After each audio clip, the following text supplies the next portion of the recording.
कहानी की शुरुआत में ऊपर से शहर में लाखों ज़ॉम्बी का तबाही देखते समय एलिस को एक ऊंची बिल्डिंग की छत पर कुछ लोग दिखाई देते हैं। उन्होंने बड़े बड़े अक्षरों में हेल्प लिख रखा था। पूरी बिल्डिंग लाखों ज़ॉम्बीज से घिरी हुई थी और छत पर फंसे लोग मदद का इंतजार कर रहे थे। एलिस उस खतरनाक इलाके में अपना प्लेन छत पर उतारने की कोशिश करती है, लेकिन छत पर जगह बहुत कम थी और काफी सामान भी पड़ा हुआ था। वहां मौजूद लोगों का लीडर लूथर अपने साथियों की मदद से जल्दी जल्दी रास्ता साफ करता है। एलिस दोबारा प्लेन को छत की तरफ लाती है। इस बार प्लेन उतर तो जाता है,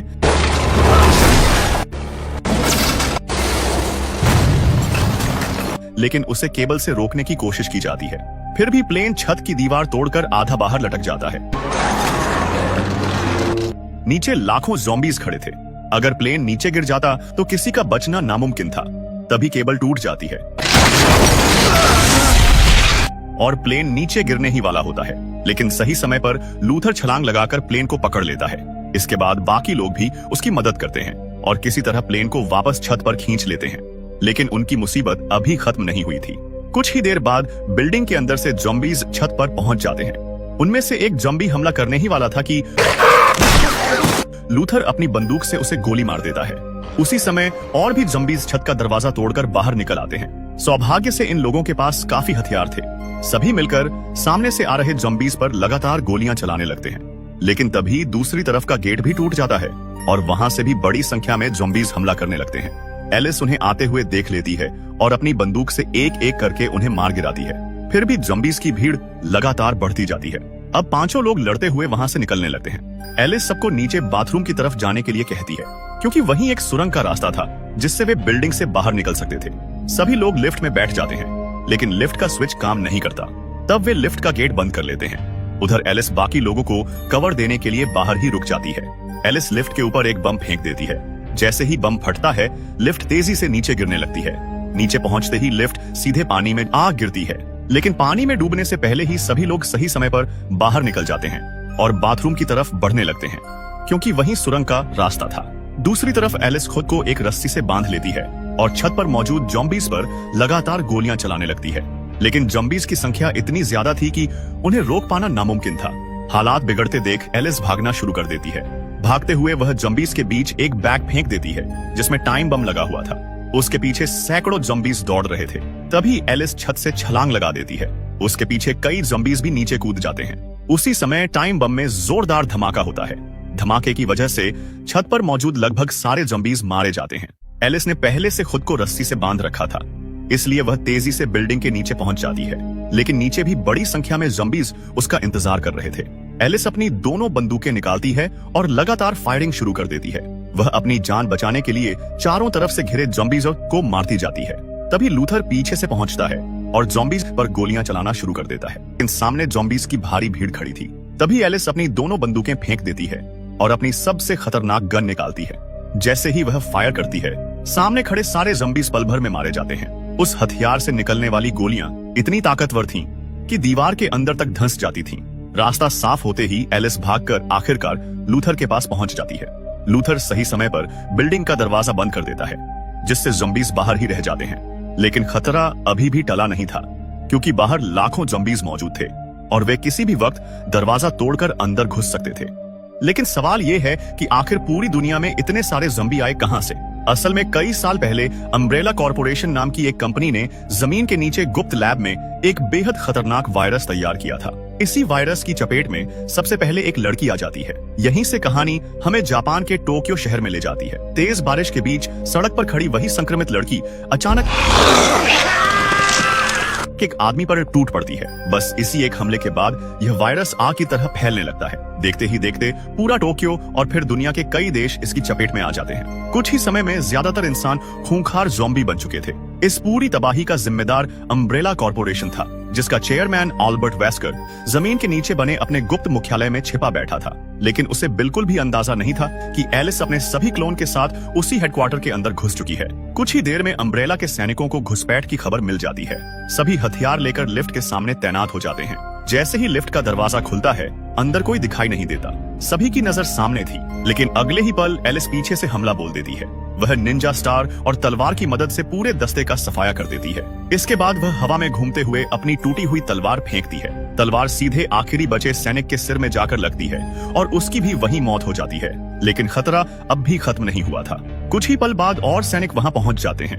तब एलिस अपनी खास शक्ति का इस्तेमाल करती है। उसकी ताकत से सैनिकों के साथ पूरा ऊपरी फ्लोर भी तहस नहस हो जाता है। थोड़ी ही देर बाद सैनिकों की एक और टीम वहां पहुंचती है और एलिस पर ताबड़तोड़ गोलियां बरसा देती है। जब सभी सैनिक यह देखने उसके पास पहुंचते हैं कि वह मर चुकी है या नहीं, तभी उनके पीछे एलिस जैसी दिखने वाली 3 लड़कियां आकर खड़ी हो जाती हैं। दरअसल एलिस एक सुपर सोल्जर थी और उसके कई क्लोन तैयार किए गए थे। सैनिकों ने जिस एलिस को मारा था वह असली नहीं बल्कि उसका एक क्लोन था।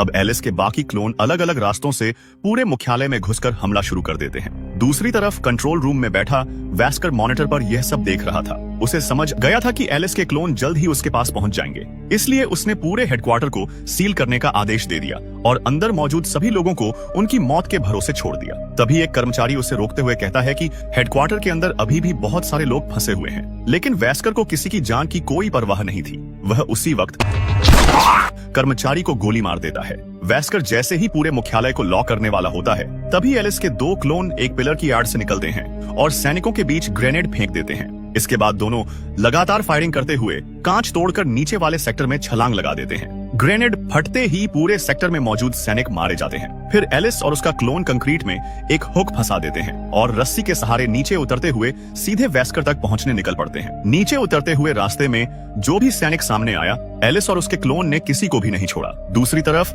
वेस्कर और उसके सैनिक भी लगातार एलिस पर गोलियां बरसा रहे थे। इसी दौरान एक गोली एलिस के एक क्लोन को लग जाती है, लेकिन दूसरा क्लोन बिना रुके सीधा छलांग लगाकर वेस्कर के ऑफिस में पहुंच जाता है और वहां मौजूद सैनिकों को एक एक करके खत्म करना शुरू कर देता है। तभी वेस्कर मौके का फायदा उठाकर उस क्लोन पर गोली चला देता है। मरते समय उसके हाथ से पकड़ा हुआ ग्रेनेड नीचे गिर जाता है। अगले ही पल कंट्रोल रूम में जोरदार धमाका हो जाता है। वेस्कर किसी तरह इस विस्फोट से अपनी जान बचा लेता है। वह तुरंत रिमोट दबाकर अपने मजबूत एयरक्राफ्ट का दरवाजा खोलता है और उसके अंदर बैठ जाता है। उसी समय बिल्डिंग की छत अपने आप खुलने लगती है। इतने में एलिस के बाकी सभी क्लोन भी वहां पहुंच जाते हैं और प्लेन पर लगातार फायरिंग शुरू कर देते हैं। लेकिन वह एयरक्राफ्ट इतना मजबूत था कि गोलियों का उस पर कोई असर नहीं होता। कुछ ही सेकंड में वह हेडक्वार्टर से उड़कर बाहर निकल जाता है। उड़ते ही वेस्कर जमीन के नीचे लगाए गए शक्तिशाली बम को रिमोट से एक्टिव कर देता है। कुछ ही सेकंड बाद पूरा अम्ब्रेला हेडक्वार्टर एक भीषण धमाके के साथ राख में बदल जाता है। धमाका इतना जबरदस्त था कि वहां कई किलोमीटर चौड़ा गड्ढा बन जाता है। उस विस्फोट में एलिस के सभी क्लोन मारे जाते हैं। वेस्कर को पूरा यकीन हो जाता है कि अब एलिस हमेशा के लिए खत्म हो चुकी है। लेकिन तभी उसके ठीक पीछे असली एलिस खड़ी थी। एलिस पहले ही समझ चुकी थी कि हमला होते ही वेस्कर भागने की कोशिश करेगा, इसलिए उसने अपने क्लोन को मुख्यालय भेजा, जबकि वह खुद चुपके से उसके प्लेन में सवार हो गई थी। अब एलिस अपनी बंदूक सीधे वेस्कर के सिर पर तान देती है और कहती है अब खेल खत्म हो चुका है। लेकिन वेस्कर बिजली जैसी रफ्तार से पलटवार करता है और एलिस की गर्दन में एंटीवायरस सीरम इंजेक्ट कर देता है। उस सीरम के असर से एलिस की सारी सुपर शक्तियां खत्म होने लगती हैं। कुछ ही पलों में वह पूरी तरह कमजोर पड़ जाती है। इसके बाद वेस्कर उसे बेरहमी से पीटना शुरू कर देता है। एलिस की हालत लगातार बिगड़ती जाती है। वेस्कर उससे गोली मारने ही वाला है कि तभी उनका प्लेन तेज रफ्तार में जाकर पहाड़ से टकरा जाता है और बुरी तरह दुर्घटनाग्रस्त हो जाता है। हादसे के बाद एलिस किसी तरह मलबे से बाहर निकल आती है। उसकी सारी शक्तियां खत्म हो चुकी थीं और वेस्कर की लाश भी उसे कहीं दिखाई नहीं देती। इस घटना के 6 महीने बाद एलिस अकेले अपने प्लेन से सफर कर रही थी। वह अर्केडिया नाम की एक सुरक्षित जगह की तलाश में थी। रेडियो पर बार बार एक संदेश सुनाई देता था कि अर्केडिया में न कोई संक्रमण है और न ही कोई ज़ॉम्बी। वहाँ खाने, रहने और सुरक्षा की पूरी व्यवस्था मौजूद है। एलिस को उम्मीद थी कि उसके पुराने साथी भी वहीं पहुंच चुके होंगे। इसी उम्मीद के साथ वह असबैया अपने प्लेन से अर्केडिया की ओर उड़ान भर देती है। एलिस को बिल्कुल भी अंदाजा नहीं था कि वह किस खतरनाक जगह की तरफ बढ़ रही है। सफर के दौरान वह कैमरे में हर बात रिकॉर्ड कर रही थी ताकि अगर उसके साथ कुछ भी हो जाए तो बाद में वहां आने वाले लोगों को पूरी सच्चाई पता चल सके। कुछ देर बाद एलिस अपना प्लेन एक सुनसान टापू पर उतार देती है, लेकिन यह जगह अर्केडिया नहीं थी। उसे नहीं पता था कि इस पूरे टापू के सभी लोग पहले ही ज़ॉम्बी बन चुके थे। आइलैंड पर जगह जगह कई प्लेन खड़े दिखाई देते हैं। इससे साफ था कि बहुत से लोग ज़ॉम्बीजर से बचकर यहाँ तक तो पहुँच गए थे, लेकिन वापस कभी निकल नहीं पाए। सच्चाई जानने के लिए एलिस बीच की तरफ बढ़ने लगती है। तभी उसकी नजर पास खड़े एक प्लेन पर पड़ती है जिसके अंदर कुछ हलचल हो रही थी। वह तुरंत अपनी दोनों बंदूकें निकालती है और धीरे धीरे प्लेन के पास पहुंचती है। लेकिन जैसे ही वह अंदर झांकती है, वहाँ से सिर्फ चमगादड़ों का एक बड़ा झुंड उड़कर बाहर निकल आता है। एलिस पीछे मुड़ती ही है कि अचानक एक लड़की उस पर हमला कर देती है। वह चाकू से एलिस पर लगातार वार करने की कोशिश करती है। हालांकि अपनी सुपर पावर खो देने के बाद भी एलिस मुकाबला करती है और आखिरकार उसे जमीन पर गिरा देती है। जब एलिस उस लड़की का चेहरा देखती है तो वह हैरान रह जाती है। वह उसकी पुरानी दोस्त क्लेयर रेडफील्ड थी, जिसे उसने पहले बाकी साथियों के साथ सुरक्षित हेलीकॉप्टर में इस आइलैंड की तरफ भेजा था। लेकिन क्लेयर अब एलिस को पहचान ही नहीं रही थी। तभी एलिस की नजर क्लेयर के सीने पर लगी मकड़ी जैसी एक अजीब डिवाइस पर पड़ती है। उसी डिवाइस की मदद से अम्ब्रेला उसके दिमाग को कंट्रोल कर रही थी। एलिस तुरंत वह डिवाइस निकाल देती है। डिवाइस हटते ही क्लेयर बेहोश होकर जमीन पर गिर जाती है। कुछ समय बाद जब उसे होश आता है तब भी उसे अपना नाम, अपना अतीत और अपनी पुरानी जिंदगी कुछ भी याद नहीं रहता। वह एलिस को भी नहीं पहचान पाती और उसे अपने बाकी साथियों के बारे में भी कुछ याद नहीं था। एलिस समझ जाती है कि उस डिवाइस की वजह से क्लेयर अपनी पूरी याददाश्त खो चुकी है। सुबह होते ही एलिस क्लेयर को अपने प्लेन में बैठाती है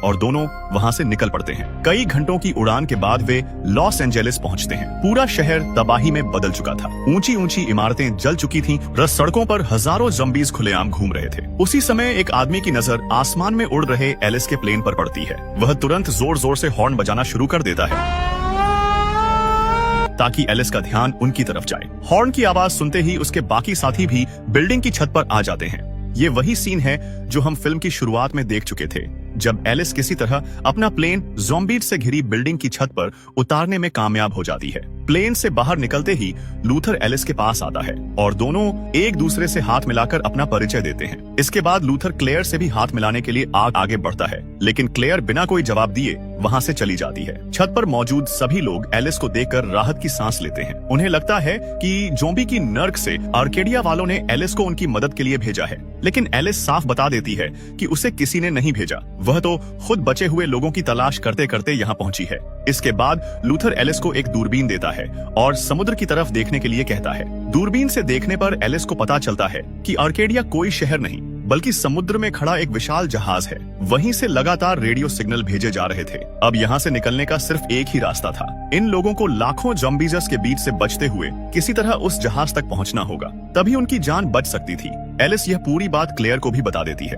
वैसे छत पर लैंडिंग के समय प्लेन थोड़ा खराब हो गया था, लेकिन बाद में उसे रिपेयर कर दिया गया और वह फिर पहले की तरह ठीक हो गया। रात होते ही पता चलता है कि इन लोगों ने बिल्डिंग का मुख्य गेट पूरी तरह बंद कर रखा है ताकि ज़ॉम्बीज़ अंदर न घुस सके। सभी लोग साथ बैठकर खाना खाते हैं। इसके बाद लूथर एलिस को बिल्डिंग के बेसमेंट में ले जाता है, जहां उन्होंने अम्ब्रेला कॉर्पोरेशन के एक सैनिक को कैद करके रखा था। उस सैनिक का कहना था कि उसे बिल्डिंग से निकलकर सीधे जहाज तक पहुंचने वाला रास्ता मालूम है, लेकिन एलिस को उसकी बात पर बिल्कुल भरोसा नहीं होता। उसे लगता है कि वह झूठ बोल रहा है, इसलिए उसे कैद से बाहर नहीं निकाला जाता। उसी दौरान एक ज़ॉम्बी जमीन के नीचे बने रास्ते से चुपके से बिल्डिंग के अंदर घुस आता है। किसी को उसकी भनक तक नहीं लगती और सभी लोग बेफिक्र होकर अपनी अपनी बातों में लगे रहते हैं। एलिस अपने हथियारों के बारे में लूथर और बाकी लोगों को बता रही थी। तभी वह ज़ॉम्बी जमीन के रास्ते बाथरूम तक पहुंच जाता है, लेकिन मुसीबत यहीं खत्म नहीं होती। दूसरी तरफ ज़ॉम्बीज़ का सबसे खतरनाक लीडर एक्समैन भी बिल्डिंग की तरफ बढ़ रहा था। बाहर मौजूद ज़ॉम्बीज़ लगातार गेट तोड़ने की कोशिश कर रहे थे। उधर एलिस नहाने के लिए बाथरूम में कपड़े बदल ही रही थी कि तभी उसे किसी की आहट सुनाई देती है। वह तुरंत अपनी गन निकालती है और सावधानी से आगे बढ़ती है, लेकिन सामने एक आदमी छिपा हुआ था और एलिस को नहाते समय पे देखना चाहता था। वह एलिस से माफी मांगने लगता है। उसी वक्त एलिस के पीछे वही ज़ॉम्बी आ जाता है। एलिस बिना देर किए उसे गोली मार देती है, लेकिन अगले ही पल एक और ज़ॉम्बी उस बूढ़े आदमी पर हमला कर देता है और उसे घसीटते हुए जमीन के नीचे।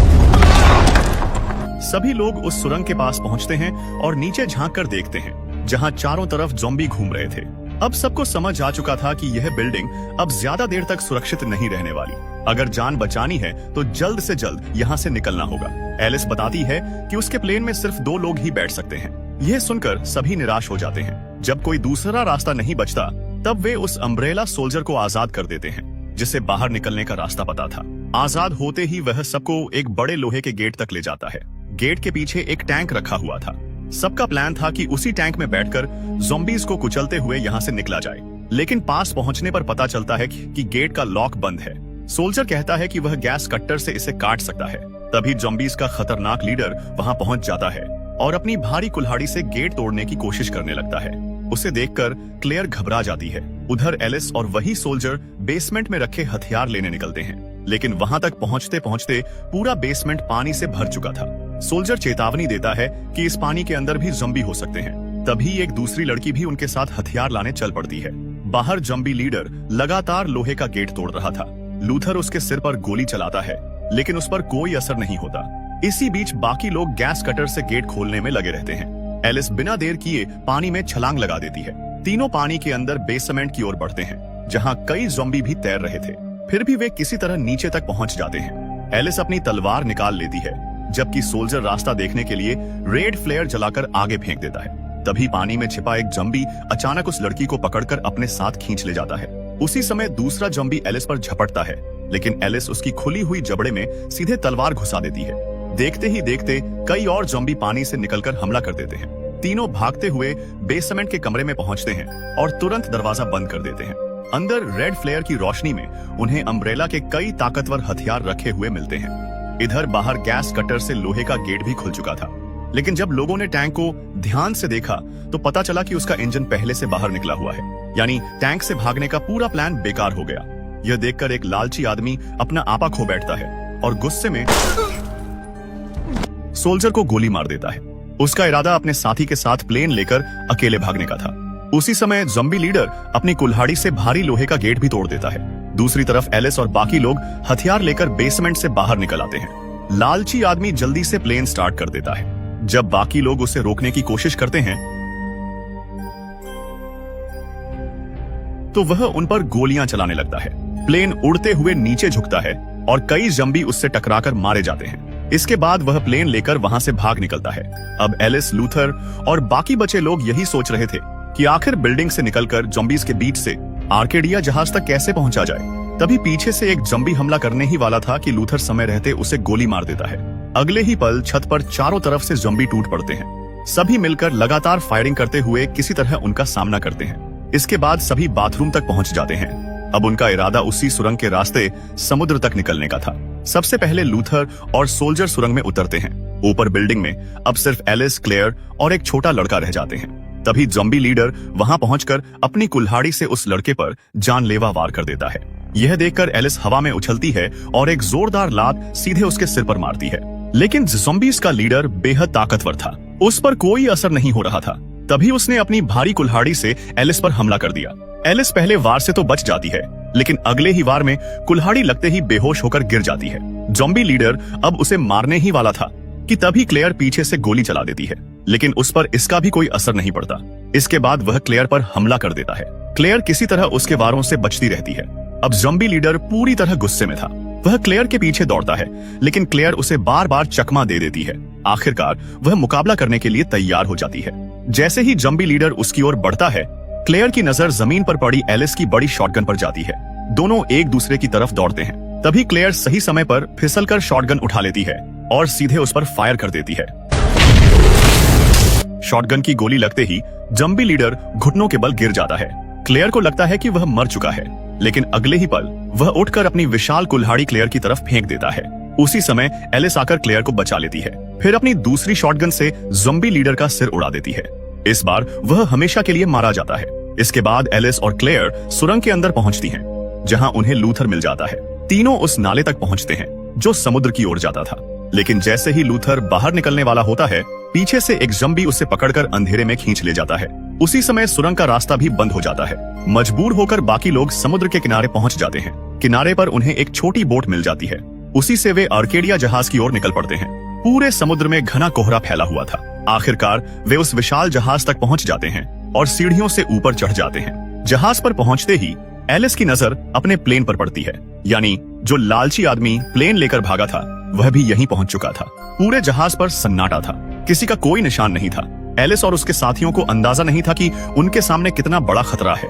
जब उन्होंने जहाज का लैपटॉप चेक किया तो पता चला कि अभी भी लगभग 2000 लोग जहाज पर मौजूद हैं। यह सुनकर तीनों उन्हें ढूंढने निकल पड़ते हैं। कुछ आगे बढ़ने पर उन्हें अम्ब्रेला कॉर्पोरेशन का निशान वाला एक बड़ा गेट दिखाई देता है। एलिस समझ जाती है कि यह पूरा जहाज उसे पकड़ने के लिए बिछाया गया जाल है। गेट अपने आप खुल जाता है। जैसे ही तीनों अंदर जाते हैं, गेट बंद हो जाता है और कमरे की लाइटें जल उठती हैं। तभी फर्श के नीचे से कई बड़े बड़े बॉक्स ऊपर आने लगते हैं। उन्हीं में से एक बॉक्स में एलिस की पुरानी साथी भी बंद थी। वे उसे बाहर निकालते हैं, लेकिन उसकी याददाश्त भी जा चुकी थी। अब साफ हो गया था कि अम्ब्रेला कॉर्पोरेशन जहाज पर मौजूद लोगों पर खतरनाक प्रयोग कर रही थी। उसी दौरान एलिस को कमरे में काफी खून दिखाई देता है। उसे समझ आ जाता है कि वे यहाँ अकेले नहीं हैं। तभी सामने एक और बड़ा दरवाजा खुलता है, जिसके अंदर कई फाइटर प्लेन खड़े थे।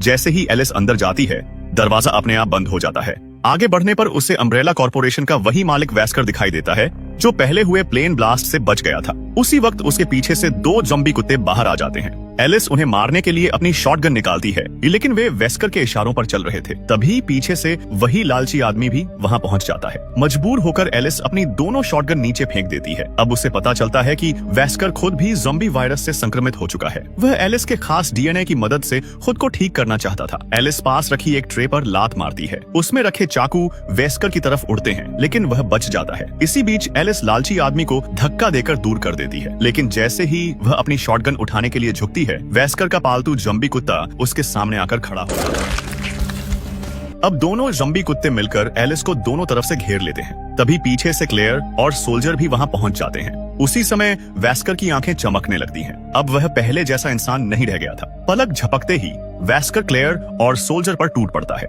सोल्जर उसका मुकाबला करने की कोशिश करता है,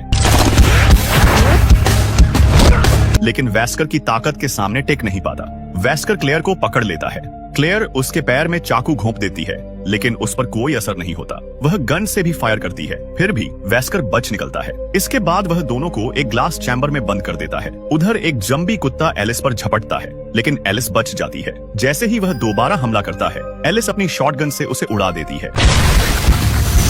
इसी दौरान क्लेयर और सोल्जर वाला चैम्बर नीचे जाने लगता है। ऊपर टूटते कांच के बीच दूसरा ज़ॉम्बी कुत्ता एलिस पर हमला कर देता है। एलिस एक कांच के टुकड़े पर लात मारती है और वह सीधा जाकर ज़ॉम्बी कुत्ते के मुंह में घुस जाता है। उसी वार में वह भी मर जाता है। तभी पीछे से वही लालची आदमी आकर एलिस के हाथ पर हमला कर देता है। दूसरी तरफ वेस्कर एलिस को खाने के लिए आगे बढ़ता है। एलिस तुरंत अपने हाथ में धंसा चाकू निकालकर उसके सिर में घोंप देती है, लेकिन वेस्कर पर उसका भी कोई असर नहीं होता। उसी समय एलिस की साथी शॉटगन उठा लेती है। वह पहले लालची आदमी को मारकर दूर गिरा देती है, फिर शॉटगन एलिस की तरफ फेंक देती है। एलिस बिना देर किए शॉटगन से वेस्कर के सिर पर फायर करती है। गोली लगते ही वेस्कर जमीन पर गिर पड़ता है। इसके बाद एलिस एक डिवाइस की मदद से क्लेयर और सोल्जर को ग्लास चैम्बर से बाहर निकाल देती है। तभी वेस्कर फिर से उठने लगता है। यह देखकर क्लेयर और सोल्जर लगातार उस पर गोलियां चलाते हैं, ताकि इस बार वह हमेशा के लिए खत्म हो जाए। फिर तीनों वहां से बाहर निकल जाते हैं, लेकिन धोखा देने वाले उस लालची आदमी को कमरे के अंदर ही बंद कर देते हैं। यही उसके विश्वासघात की सजा थी। इसके बाद वे जहाज पर कैद सभी लोगों को आजाद कर देते हैं। तभी वेस्कर एक फाइटर प्लेन में बैठकर वहां से भाग निकलता है। असल में वह अभी भी जिंदा था। एलिस तुरंत सभी लोगों को जहाज छोड़ने के लिए कहती है। उधर Wesker mini nuclear bomb active कर देता, लेकिन कुछ ही सेकंड बाद उसे एहसास होता है कि बम तो उसके अपने प्लेन में ही रखा हुआ है। अगले ही पल आसमान में जोरदार धमाका होता है और उसका प्लेन उड़ जाता है। यह देखकर एलिस, क्लेयर और सोल्जर राहत की सांस लेते हैं। तभी पता चलता है कि लूथर भी अब भी जिंदा है। जहाज पर मौजूद सभी लोग आजाद हो चुके थे, लेकिन उनकी मुश्किल अभी खत्म नहीं हुई थी। तभी अम्ब्रेला कॉर्पोरेशन के कई फाइटर प्लेन उनकी तरफ बढ़ने लगते हैं। इसी बड़े सस्पेंस के साथ फिल्म की कहानी यहीं समाप्त हो जाती है। अगर आपको यह मूवी की कहानी पसंद आई हो तो कमेंट करके जरूर बताइए कि आपको यह कैसी लगी। ऐसी ही और मजेदार और रोमांचक मूवी की कहानियां देखने के लिए आपके चैनल को सब्सक्राइब कर लो। धन्यवाद।